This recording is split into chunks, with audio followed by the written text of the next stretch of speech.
আসসালামু আলাইকুম, good morning বন্ধুরা। সকালবেলা আমি আপনাদের জন্য ভিডিওটা তৈরি করতেছি। দেখুন, আমি সকালবেলা আমার বাচ্চাদের জন্য নাস্তা তৈরি করতেছি। এখানে আমি 2 কাপ আটা নিয়েছি, এখানে সাদা তেল নিয়েছি, কারণ সাদা তেল দিলে মুচমুচে হবে এবং সফট হবে। আর এখানে হালকা আমি একটু চিনি নিয়েছি, কারণ চিনিটা দিলে টেস্ট আসবে, বাচ্চারা পছন্দ করবে। তো যে হোক, এই যে দেখুন, আমি এখানে 2 কাপ আটা নিয়েছি, এখানে তেল নিয়েছি, এখানে হালকা চিনি দিয়েছি। তো এখন আমি এই যে দেখুন কত সুন্দর হয়েছে, এভাবে হলে বোঝা যাবে যে হ্যাঁ আমার এটা পারফেক্ট হয়েছে। তো যাই হোক, আমি এখন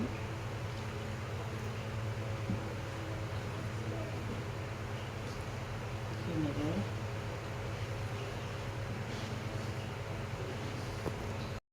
এই যে দেখুন গাইস, এভাবে আটাটা ড্রো করে নেবেন, কারণ মোলায়েম না হলে আপনার পোয়াটা সুন্দর আসবে না। তো দেখুন, এভাবে 10 মিনিটের জন্য আমি রেখে দেব, তাহলে একদম পারফেক্ট হয়ে যাবে। এখানে হালকা একটু তেল দিয়ে রাখবো, যেন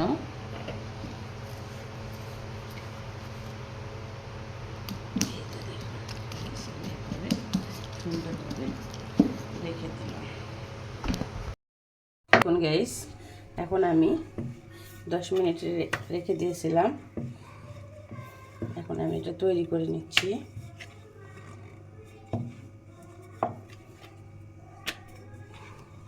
এই দেখুন গাইস, হয়ে গেল।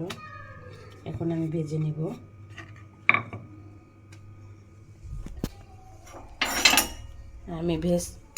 আমি ভেজে নেব। এখানে আমি সাদা তেল না দিয়ে ঘি দিব, কারণ ঘি বাচ্চাদের স্বাস্থ্যের দিকে ভালো এবং বুদ্ধি হবে, যার জন্য আমি ঘিটা বেশি ইউজ করি। দেখুন, এটা আমি দিয়ে দিলাম। এই দেখুন গাইস, আমি এখানে ডিম দিয়ে নিব।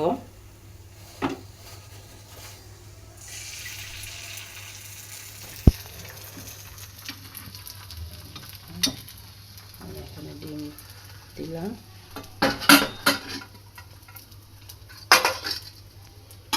ডিমটা ছড়ায় নিব এভাবে।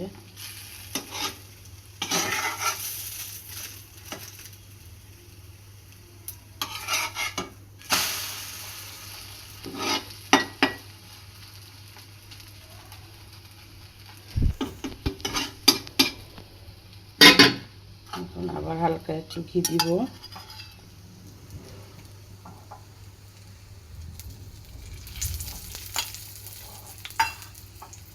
কারণ ঘি দিলে কালারও ভালো আসে। আপনারা সাদা তেল দিয়েও তৈরি করতে পারবেন, সেখানেও কালার আসবে, তবে ঘিটা দিলে একটু বেশি সুন্দর হবে।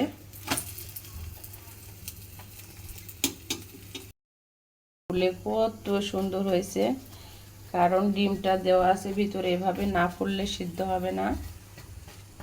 দেখুন এখন কত সুন্দর হয়েছে, দেখতেও যেরকম হয়েছে খেতেও সেরকম মুসমুসে হবে। দেখুন গাইস, কত সুন্দর হয়েছে। দেখুন গাইস, কত সুন্দর হয়েছে। কি আর বলবো, সেই টেস্ট হয়েছে। কারণ আমার মেয়ে এগুলো খুব পছন্দ করে, শুকনো খাবারটা, যার জন্য আমি তৈরি করলাম। তো আপনাদের ভালো লাগলে এভাবে বাসায় তৈরি করে বাচ্চাদের খাওয়াবেন, স্বাস্থ্যের দিকে ভালো, কারণ ঘিটা দিয়ে তৈরি করলে বেশি স্বাস্থ্যের দিক দিয়ে ভালো। তো যাই হোক, এখন দেখুন আপনারা এরকম করেই তৈরি করবেন, খুব ভালো লাগবে। ভালো থাকবেন, সুস্থ থাকবেন। আল্লাহ হাফেজ।